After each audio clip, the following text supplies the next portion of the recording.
It has been called a Bermuda Triangle of babies, and it is the bizarre, true story of a seemingly cursed town where women began losing their babies in increasingly disturbing ways.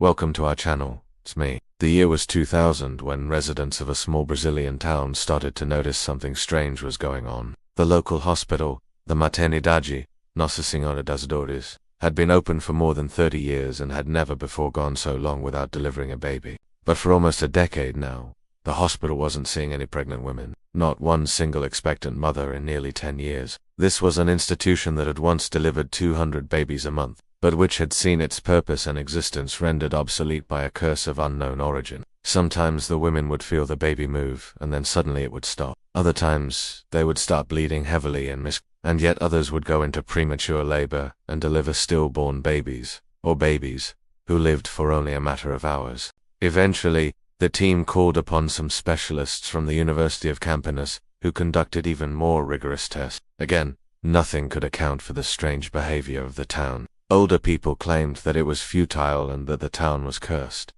Before 1997, the town was just like any other. Families went about their daily lives, raising children and planning for the future. But then the curse struck, and nobody knew why. Between 1997 and 2011, Castro suffered through 14 years of death, disease, and despair. It was the longest-running mass miscarriage crisis in recorded history. Younger people felt that they should at least try and that the curse was just an old wives' tale. The curse appears to have been broken, and life has returned to normal in Castro. But the town has been irrevocably changed by what happened. After writing her original article, she has continued to follow the story, and has written several books about the curse of Castro. Certainly, this is the most plausible explanation for what happened. But if there was a chemical or biological cause, it has since been rectified. Perhaps the curse of Castro was the result of some kind of widespread food poisoning that lingered in the water supply or in the soil. Or maybe it was caused by some industrial waste that was dumped nearby and seeped into the groundwater. Whatever it was, it appears to have been neutralized. She says that the people of the town have found peace,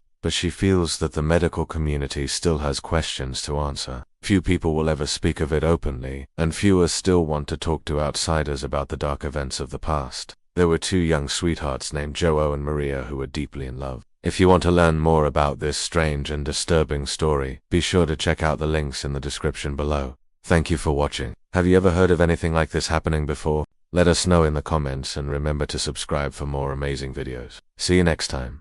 Bye. Unfortunately, their love was forbidden, because Maria was already engaged to marry someone else. There's no way to prove that such a curse actually exists, but the idea of a vengeful spirit seems to fit nicely with the Christian beliefs of many of the townspeople. According to the Catholic worldview, the devil himself may have been behind the curse, sending evil spirits to possess the children of Castro. Undeterred, the couple decided to elope and run away together. Then, in 2011, things finally began to turn around. That year, there were only 33 miscarriages, 8 stillbirths, and 15 infant deaths, a major decrease compared to previous years, and the first new baby was born in over a decade.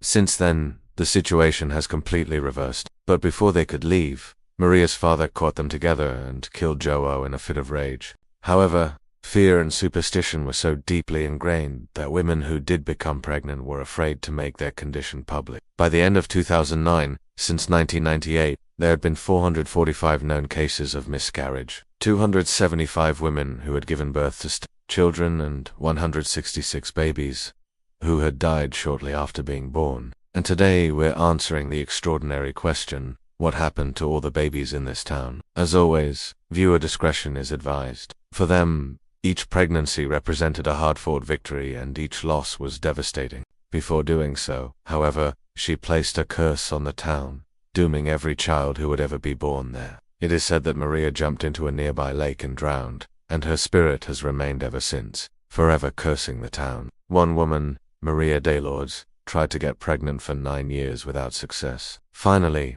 she got pregnant, and everything appeared to be fine. She attended her doctor's appointments and felt the baby moving inside of her. Then, at 23 weeks, her water broke and she went into labor. Despite doctors' best efforts, the baby only survived for 3 days. The following images are for illustrative purposes only. Some viewers may find them offensive or disturbing. They were receiving an influx of women who were coming to them because they could not get pregnant. She discovered a town terrified of having children. Women of childbearing age rarely walked the streets alone, and most of them were accompanied by their partners and older siblings. This was not just a fear of some physical danger, but rather a deep-rooted fear of something supernatural. Women who became pregnant were regarded as dangerous and were often banished from the town. Some were forced to leave by their families, while others left on their own, not wanting to risk bringing another cursed child into the world. Many of these women had been trying to conceive for many years already. Some of them had tried other methods of getting pregnant, such as in vitro fertilization, but nothing seemed to work.